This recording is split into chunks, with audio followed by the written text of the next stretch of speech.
そうですね。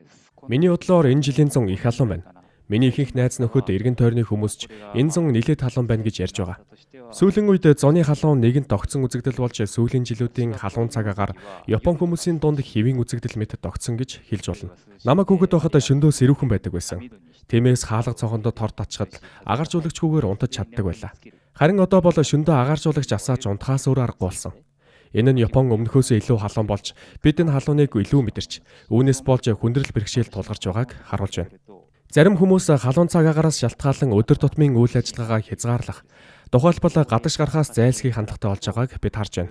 Миний хувийн бодлоор эрт дээр үеэс л хүмүүс хит халууны улмаас өвдөж, бүр амь насаа алдах тохиолдол байсан байх гэж боддог. Харин Япон улс өнөөдөр хүн ам нь хурдцтай хөгшиж буй нийгэм болсон. Тиймээс өндөр настай хүмүүс халууны улмаас амь насаа алдаж байгаа тухай мэдээг бид илүү олон сонсох болсон. Зуны улиралд гольф тоглож байхдаа халууны улмаас хүн дээр өвдөх, амь насаа алдах эрсдэлтэй. Энэ мэд жишээнээс харахад бид халууныг нухацтай авч үзэх хэрэгтэй. Учир нь халууны зочрол болон халуунтай холбоотой бусад өвчлөлд өртөх эрсдэл үргэлж байдаг. Өнөөдөр Японд ийм аюул занал бидний эргэн тойронд байнга бий болж байна. Өөрөөр хэлбэл хит халуун цагаагаар нь хэн нэгний амь насыг авч одож болзошгүй гэдгийг бид ойлгох хэрэгтэй. Өнөө үед хүмүүс халууны улмаас хүн нас барсан тухай мэдээг сонсоод тодорхой хэмжээнд дасчихсан гэж би боддог.